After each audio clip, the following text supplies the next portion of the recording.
Hi everyone. Welcome back to No Sugar with Everything Krause. If you're watching this on YouTube and you think I look uncomfortable today, She is. I have diagnosed myself with a pulled trapezius muscle, which is, I would say it's my upper and my middle trapezius, the connection between the two. I don't know what the heck I did, but I literally can't. She was out of the gym. She left me to literally fend for myself today in my workout. I couldn't. Yesterday we were trying to do upper body, and I thought I had a kink in my neck, and then I attempted to do the workouts, and I literally think I messed it up more. Yeah, you definitely did. I think so. Which is fine. And I mean, it's not fine. I wasn't trying to hurt myself. I was just I don't know. I must have slept on it weird. But this feels a little worse than just a kink in the neck, and massaging it. That's why she's turning to me like a full body motion. A full body turn. Also, putting my hair up in this bun was the hardest thing I had to do. Yeah. I couldn't put my hair up for the past 2 days. And what would a day be without your bun? I have felt off all day. My hair was down. It was like a frizzy mess. Literally the first thing she said to me, she's like, I can't put my hair up. I was like, okay. It's so humid out right now, and my hair is just like a lion's nest. And yeah, nest. I don't know, do lions have nest? Manes. Yes, lion's mane. So that's just what's going on. It's starting to feel a little bit better. So I'll be talking to Kateri, but she'll be... No, I'll turn towards you, but if you're oh wow, Kateri's turning her whole upper body. It's gonna be so hard for me not to laugh at you. I know, but it's fine. Just hope it goes away. Yes, we'll pray. Yes, we will. Pray and take it easy. Yeah, that was an adjustment today, but we did it. Yeah, I was alone today in the gym. Kateri was in the sauna. I'm a survivor. I'm gonna give up. That was you. Literally. I kept peeking around the treadmill to look at you because I just went and walked and sat in the sauna, and I would peek around. I was making eye contact with everyone alone, and they were like, "Where's your sister?" And I was like, "What's she doing?" It's my sister's hurt. Did you tell me that? No. Oh, I was who you talk to? No, but fist pump and I fist pump today. I literally my knuckle cracked. I forgot to tell you that. That's Kateri's first time hearing this story. I forgot to tell you I literally was Replay. Yeah. All right. Okay. So today we are really going to talk about some of the tips and tricks and adjustments we've made in our life based on some biohackers that we follow on social media, and just things that we've gotten from them over the years and have saved and really implemented. Free things, I feel that we've implemented. Yeah. Easy, effortless.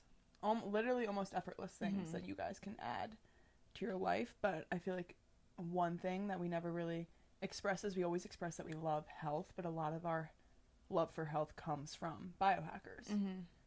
So I'm oh my god, we've never really phrased it as that, so we just wanted to share that with you. Yeah, we aren't essentially, obviously, biohackers. Mm-hmm. They are a wealth of knowledge. That is not us on this. It is a very complex thought, literally, it's just a very complex field to be in, but we absolutely love following them, and that's where we get most of our knowledge from for our healthy alternatives, healthy decisions. So we're kind of just passing along information that we've gotten from them. As we'll say, we're not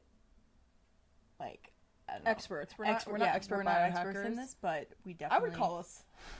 I'm definitely not an expert, but no, not an expert. I would call us a biohacker, though, because technically people who partake in these things are biohackers. Yes, we're on the journey to becoming one. That's something I would love to become an expert in. Yeah, will that be awesome. In my lifetime? I know. I mean, everything that they post about interests me, but it's almost just it's too much. So that's why we're sharing it with you guys, because when you go on a biohackers page, which we'll get into if you don't even know what biohacking is, it's very, I don't know much. I didn't know much about it before I got into it. But there is so much information, and I feel sometimes it's really overwhelming, and you're whoa. So we're just going to point out the key ones and kind of break it down for you, put it in non-biohacker terms. Us average people over here, I would say. So, so a biohacker, biohacking.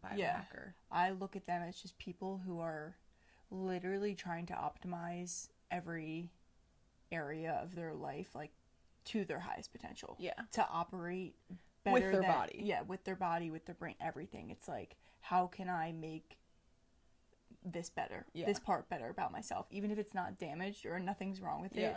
It's okay, how can I hack my body to be they're the most optimal human being? they really study the body too, and learn every single system, every pathway, everything that affects like hormones, your mind, everything. And just like you said, like they find out how to use that part of the body most efficiently. Yeah. What can they do to make that operate, like you just said, in the most optimal way? I feel like my favorite part about them and just following them is they'll post something that's maybe not so good for your sleep or your health or your hormones, but they'll post what is good for it. Yeah. Like what's a swap that you can make. And I feel like that's kind of how they live by. Instead of just full elimination mode, it's like, okay, eliminate and then add. Like, they what are we almost adding make it in as easy. Like biohacking doesn't have to be hard. It's like, oh wow, I could be this much healthier, this much more optimal of a human being if I just did this method instead of that. Yeah, like I'm trying to be an elite human. We're just going to share some things with you guys that we've picked up along the way of following them and some of our favorite people that we follow. Yes. All right, so let's get into it, really. We have 5 main ones to start off with for you guys, just because this is a never-ending field of knowledge. Yeah, always learning and growing in this, as always in everything, but there's a lot to learn in the health world. And I would say these are like the 5 things that we really have down and have incorporated, but we're still adjusting so much more. So if you guys like this episode, I feel like this could be a really good part 1, part 2, part 3. Hopefully get some interviews with biohackers in the future. Yes, let's manifest that. Okay. First biohack. Starting off strong with sauna/cold therapy. So going into the sauna, high heat.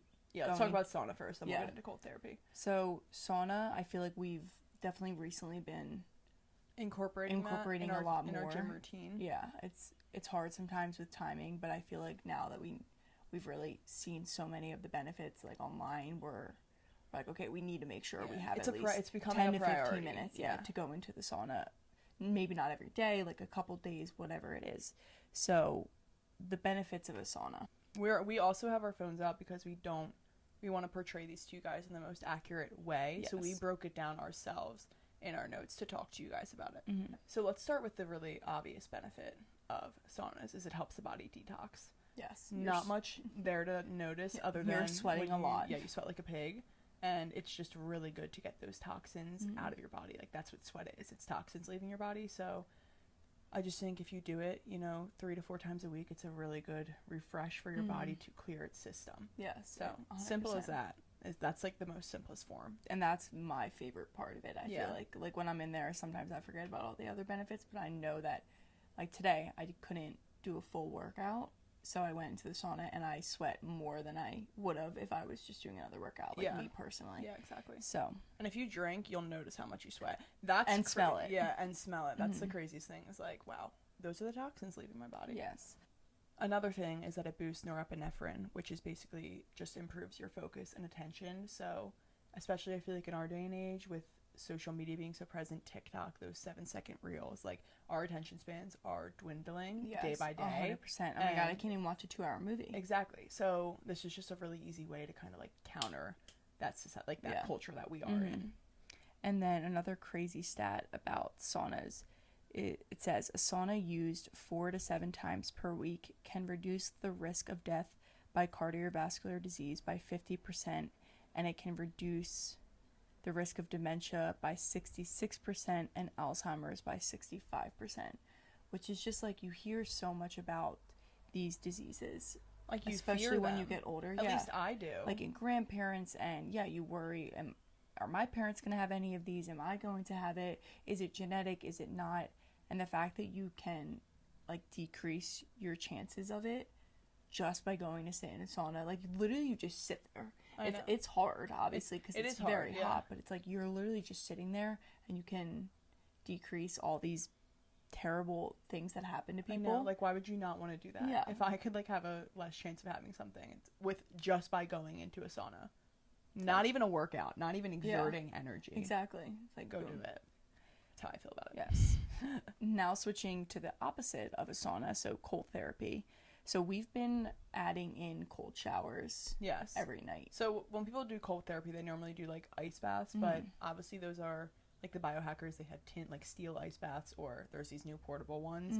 They're very hard in like the everyday, like if you know us, like a suburb home, like it's not something you would really have in your I mean, home. they're expensive. Some of them are really expensive, and it's just not something we have access to in complete like ice submersion. Submersion. There we go. So we've been doing cold showers, as Kateri said. So this has been every day, I feel like, for both of us. Yes. Just submerging ourselves in a not cold body of water, but like getting right under it and feeling the shock of it. So that's what we've been doing to get the cold therapy, and now we'll go into the benefits of it.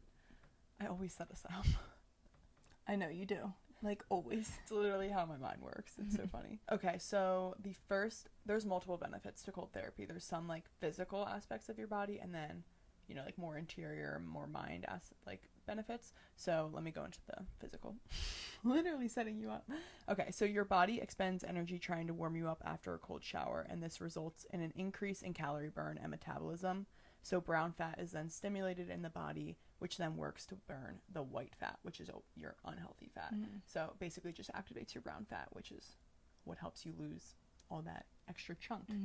Especially females, when we're like stubborn fat, it's like cold shock can really help that process. Well, and it's funny because it's such an easy way to like burn that fat, and people who want to lose weight, so like, you know, not easy, it's hard, but but it's such a thing where it's like, oh, I just want to like lose my fat, and all you have to do is get in the shower. Again, you don't have to exert any energy, but the energy exerted to put yourself in that cold water, it takes a lot. It's all mental, really. So I also just think it helps with discipline and, you know, like your willpower to 100%. Get in the shower every single day, like, and like hold yourself accountable. Because you're never going to want to do it. Especially because, like, we do it at night, so we kind of push it off all day. But there's a reason for that. Yeah, so why do we do it at night? Well, so a study came out that after a workout, that's normally when I would cold shower, right? That's when everyone would think you do it. But it actually slows down your muscle recovery for a huge, long statistical reason that you can look up why. But it slows down your muscle recovery and actually kind of gives you a reverse effect. So, you know, like Joe Rogan, he gets in the cold shower like right before his workout. That's what he does.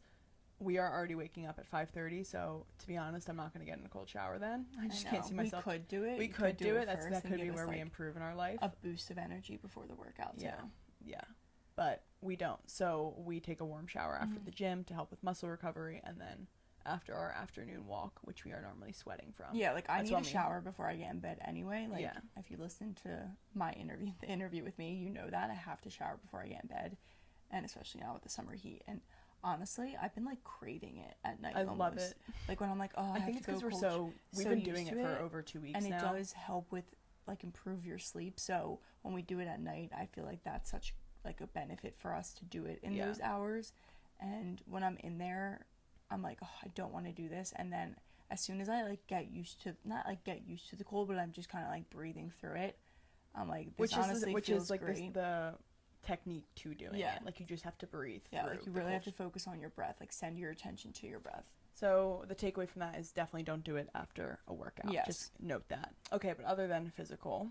So just some stats that I feel like kind of are obvious. It reduces inflammation throughout the entire body, which like inflammation is so common today with just the foods that we eat, the diet that the standard American diet, like inflammation is very prevalent. And then it also is a big mood booster, which I 100% feel the benefits of. So it boosts your noradrenaline. Noradrenaline. I don't know. It boosts your it looks like adrenaline with a nor on top. Which is used in many antidepressants. So I just find that like really it's a natural antidepressant basically. Yeah. People are so quick to everyone's situation is different, but I just feel like that's the point of biohacking is like, okay, how can I optimize my life naturally in a way that like that's free. All you have to do is turn your shower on cold. Yeah. I do it from like 1 to 3 minutes. Kind of depends. Sometimes I like washing my hair at night. Sometimes I'm not. So I make it like 1.5 minutes. Really? Well, because I'm just like bored. I'm just like standing there. I get so bored, and then I like count to 60 to make sure I'm in there for like at least 3 minutes. Yeah, I do 3 minutes, I think, but I don't really know if that matters. Like, I think it's just the cold shock. Also, I'm probably in there sometimes longer than I think. Like, yeah, you definitely are. Yeah, like a minute's pretty quick. Very quick. Yeah. Okay. Another thing, it helps boost your metabolism, which who doesn't love that? And it could also boost your immune system. So the cold is going to shock the blood cells that help protect against infection, which I just think is amazing. Yeah. And I think that's kind of why a lot of people started talking about that, especially with COVID and everything. Yeah. I feel like recently cold therapy has been very popular. Yeah, it definitely has. And I feel like now more than ever, we need as much immunity in our body as possible. Yeah. So I love that benefit. I do love that too. So our next biohacking tip is getting sunshine bright and early in the morning. In the morning. Yeah. So now it's nice because at 5:30 it is light out. So I will literally look outside to like really wake myself up. So what this does for you is it essentially sets your body's circadian rhythm. Mm-hmm. So when you wake up at that time and go out in the sunlight, like whereas if you were to stay in a dark room, like your body never really wakes up. And it doesn't know to stop your melatonin production. Like it doesn't Yeah. realize that it's morning. Which means you're gonna be sleepy. Like you're gonna be sleepy. Yeah, basically. it's gonna, you're like, never gonna throw wake off. up. You're gonna feel groggy in the morning, and then at night you might not be as tired and struggle falling asleep, whatever it is. So it's The sun gives you energy. That's what it like. The sun thing. is energy, and it gives you that energy for the rest of your day, aka sets your circadian rhythm Yes. to go through the rest of the day. Mhm. So just go outside and stand in the sun for 5 minutes in the morning. If you're going to work anyway, just pause for a minute before you get just in your like, car. Literally, yeah, outside before your car, just like stand there, really like look at the sky, like take in the beautiful nature around you as Yeah. well. Like I love doing that in the morning. And then even at night, for the whole circadian rhythm thing, I feel like it's nice if you're like, I like when we go on a night walk because it's Yeah. almost like, okay, I see the sun setting, my body kind of picks up on the fact that it's nighttime and Yeah. like we're going to be going to sleep soon. Yeah. So just kind The of whole use we're the sun actually to your supposed benefit. Yeah, we're supposed to live by the sun. Yeah. That's supposed to be our clock. Like when the sun sets, we're supposed to be asleep, Mhm. and when it rises, we're supposed to be awake. Yes. So I think there's something to say about that. Now females have a whole nother rhythm going on too as well with our hormones, but Yeah. we won't get into that today. So next up, which I feel like is a big one. This is a big thing that is probably something you guys may not do in your life, and we Mhm. didn't do it until we obviously read into it. Yes. But it's the one that we care about the most. 100%. I feel like for sure. I Yeah. definitely have tried to limit this as much as possible. So avoiding fragrances, like these artificial, synthetic, factory-made fragrances. Yeah, they're in candles, In everything. shampoo, in candles, shampoo, laundry detergent, lotion, moisturizers, your skin, all of your skin perfume, products. like everything has a fragrance. And I used to be obsessed with fragrances. Candles, you were a candle fiend. I'm a candle fiend, and like I used to sniff, like literally sniff them in stores. I know. Like, Now, like if I smell like something that I know is an artificial scent or a fragrance, it like gives me an immediate headache.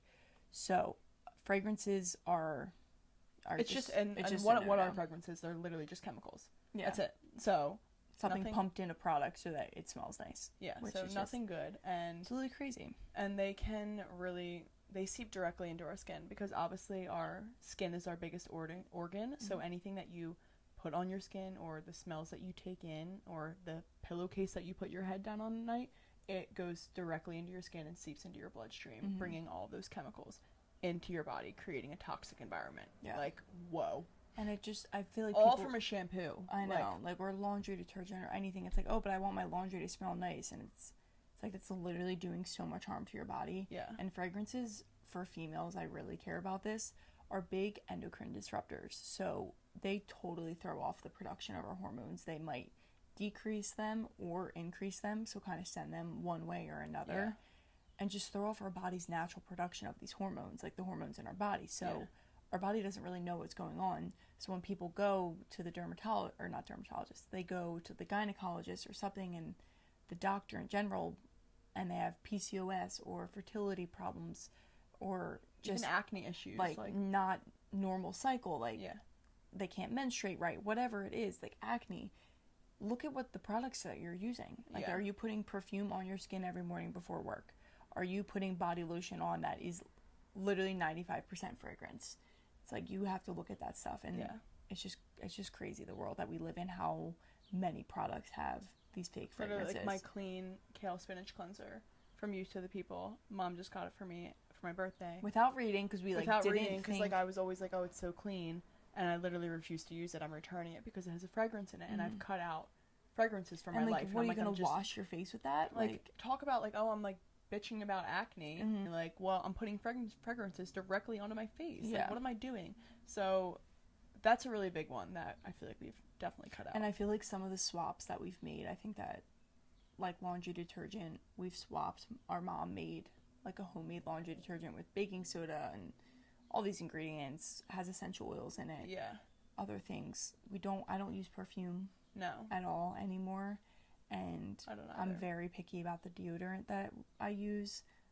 I definitely don't use one with a fragrance in it anymore because, like, literally just putting directly in your armpit. And I'm pretty sure your armpits are, like... I think the receptor cells there are, like, the easiest to go into your bloodstream or something. Maybe, like, the softest skin. I think so. I forget what it is, but something about underneath your armpits. Wait, also... That would be your armpit. Yeah. And last but not least for this, I can't believe we left this out. Fragrances are neurotoxins and carcinogens, which are both linked to cancer. So it's like all of these products in stores. Think about the laundry detergents and the softeners people use. Like, I'm sorry, if you're using that, you have to reevaluate for your health. Yeah. Like, boys, cologne. Stop putting that on your body. You don't need to smell like that. You don't need to smell like literally it's such a red flag for me. Like, when a boy has cologne on now, I'm like, it's not attractive anymore to me. I'm like, get away from me. I can't hug you. I can't touch you. Like, my endocrine just, like, being disrupted out the wazoo. Yeah. So, like, please stay away from me. Yeah, I just feel like fragrances are just, and it's not the easiest switch because a lot of your products probably have it, but slowly start just paying attention. And I feel like a lot of products now, too, have essential oils in them. Yeah. Which is great. You can get beeswax candles. There's oils, an alternative for everything. For everything. You just have to do a little bit more digging. Do more research, and it's not a shit on, like, wanting to smell good. It's for your health. And I think that's why I'm, like, so passionate about this, because it's in everything. And I started getting mad once I started reading, like, all the products I was using had a fragrance. Yeah. Well, and I also just want to say really quickly, if you guys saw recently on our Everything Cross Instagram, we are doing a this or that series, and this is something that kind of sparked that series in our mind, was because we have alternatives to, like, okay, so we don't wear perfume. Well, what do we wear instead? Mm-hmm. Like, we've kind of found those solutions for us, and we want to share that for you, but it would be a lot to do it, include it in this episode. It'd just be a lot to take in, so we're going to break it down week by week, and not only give you healthy alternatives, but product alternatives, stuff like this, just to live the healthiest lifestyle. I wanted to put that out there. So if you're wondering, like, what are these alternatives? Like, what is the laundry detergent? Like, you'll see them on our Instagram. Yes. So head there. All right. Next up is grounding, which I feel like is my favorite free one because it's so easy. Now that it's warm out too, makes it very easy. So grounding, going out, standing, walking on grass. Earth. Yeah, earth. Not earth. Pavement, not man-made like, it things. sounds so weird, and I don't know, if you don't know what ground, like, have never grounded, you may be like, I feel like you're just standing there in grass. And as someone who is weird about her feet, I sometimes struggle with the idea of putting my feet in grass, but at the same time, it does feel really good. Yeah. And I just know there's so many benefits to it, so... Well, and when you really think about the act of grounding, like, you are literally connecting. It's, like, almost the same as submerging yourself in a body of water, like an ocean. Yeah, like, you're connecting with the earth, and everyone energy... knows, like, trees talk. Yeah, like roots mushrooms on the ground. talk. Yeah, like, but the energy that comes from the grass, and, like, not just the grass, but, like, the earth beneath you, it is healing for the body. Yes. And it does a lot. So. Exactly. And it's been raining a lot here, so I've been, like, really trying to up the grounding, because after a storm, I just feel like there's so like, much peak more health out there in nature. Right? Exactly. So some of the benefits, I'm just going to read these off here. For some of the benefits of grounding, it lowers inflammation, it improves sleep, reduces pain, improves blood pressure, reduces anxiety, it can alleviate fatigue, improves your mood, reduces oxidative stress. So, like, literally, I'm only seeing benefits of walking outside on grass. Literally. So I've been doing it a lot more. I'm trying to do it every day. I know. I feel like we just discussed, like, wow, we really want to up our grounding game. I mean, the past 2 days it was pouring rain. Like, it's kind of crazy. So today I did it, and it just feels so good. And I do feel like when I'm doing it, like, I don't have my phone in my hand. I'm just like, okay, connect with earth here, focus on your breath, and just let your mood be boosted, like, in the most natural way. So get outside. Get outside today. Get outside, put the toes in the grass. I got my toes in the grass. No. Energy in my body. Biohacking in effects. The world. I'm turning into an optimal human. Beautiful. Life is good today. You should write that. Okay. Moving on to our not last, least, which is something that we do every single day, and it is my favorite thing, I think, to do, because now it's so natural for me, is having coffee after I eat or while I'm eating, but like food in my stomach before I'm taking my first sip of coffee. Yes. Which is, we could get into that, but like coffee right as you wake up isn't the best thing in general. Mm-hmm. They do say it's fine, you know, if you are doing a hard workout in the morning, the biohackers do say, but we are going to the gym, as we always say, like first thing in the morning, so we're not having it on that like bright and early wake up anyway. Mm-hmm. But when we get home, imagine if we woke up and we're like shots of espresso, which like some people do, which is like people wake up early, they go right to work, and you're driving to work, you're drinking your coffee. Well, it's very easy to do that. It's like you're driving and you're drinking it, so that's why people do consume it. I used to do it when I would go to my internships or jobs in the city. Like I would be drinking my coffee. Now it's even like if I'm in a rush, I'll grab like a meat stick or something, eat that, and then drink my coffee. Meat stick and a piece of fruit, whatever I can find to like quickly eat. So why do we do this? So coffee on an empty stomach can raise your cortisol, which leads to unhappy hormones and can place more stress on your bodies. Yeah, like we already naturally have cortisol in our body, which is a natural response to stress, and it's a certain amount of cortisol is good for your body. Yeah. But having coffee on top of that before like anything else, it just kind of spikes the cortisol, it spikes your blood sugar, and I feel like it just sends your hormones into a whirlwind, and it's just one of those things that you can do to help your hormones that is simple. Like you just have to make the conscious decision. Yeah, it's a simple adjustment. And too much stress in the body, like when I think about stress, I think about how much more, like if you're feeling bloated, if you know, maybe feeling like heavier, or you think you're not losing as much weight, you're putting in the work but you're not losing weight, like look to the stress in your body. That's so true. And this could be an easy adjustment to just lower that amount of stress, so you're less bloated, you know, just so your body is not always in like fight or flight. That's basically what cortisol is, and I don't know, if you can change that, like why would change it? Exactly. It's like exactly what biohacking is. If you can change something, just why wouldn't you?